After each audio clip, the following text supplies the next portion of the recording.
మామ ఈ వీడియో చూశాక నాకైతే చాలా బాధ కలిగింది. ఇది ఎక్కడో జరిగింది కాదు, మన నెల్లూరు జీజీహెచ్‌లోని దుస్థితి.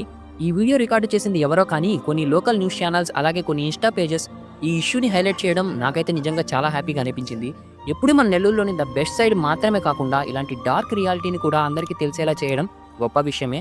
మన నెల్లూరులో స్మార్ట్ స్ట్రీట్ బజార్ స్టార్ట్ అవుతుంది, ఔటర్ రింగ్ రోడ్డు వస్తుంది అన్నది ఎంత నిజమో, మన సిటీకి నడి మధ్యలో ఉండే జీజీహెచ్‌లో ఇలాంటి దారుణ పరిస్థితి ఉందన్నది అంతే నిజం. వైద్యం సంగతి అలా ఉంచితే కనీస వసతులు సైతం లేకపోవడం చాలా దారుణం. ఉన్నోళ్ళు ఏదో ఒక విధంగా వైద్యం చేయించుకుంటారు, కానీ పేదవారికి ఉన్న ధైర్యం గవర్నమెంట్ హాస్పిటలే కదా. ఒక పక్క ఆ పెద్దావిడ గేట్ నుండి అలా పాకుకుంటూ పోతుంటే, మరోపక్క ఒక వ్యక్తిని అలా నిర్లక్ష్యంగా వదిలేయడం ఎంతవరకు కరెక్ట్? ఏది ఏమైనా తప్పు ఎవరిదైనా ఇలాంటి దుస్థితి కొనసాగకూడదు. అధికారుల దృష్టికి ఈ ఇష్యూ చేరాలన్న ఉద్దేశంతోనే నేను ఈ వీడియో చేయడం జరిగింది. మీకు తెలిసిన నాయకులకు అలాగే అఫీషియల్స్కు ఈ వీడియో షేర్ చేయండి. వీలైతే వారి అకౌంట్స్ ట్యాగ్ చేయండి. ప్రభుత్వాన్ని తప్పుపట్టడం నా అభిప్రాయం కాదు. హాస్పిటల్లో ఎవరి డ్యూటీ వాళ్ళు కరెక్ట్గా చేయగలిగితే అదే చాలు. యాక్షన్ తీసుకోవాలని కన్సర్న్ అథారిటీస్ అందరికీ ఈ వీడియో రూపంలో నా రిక్వెస్ట్. జై హింద్.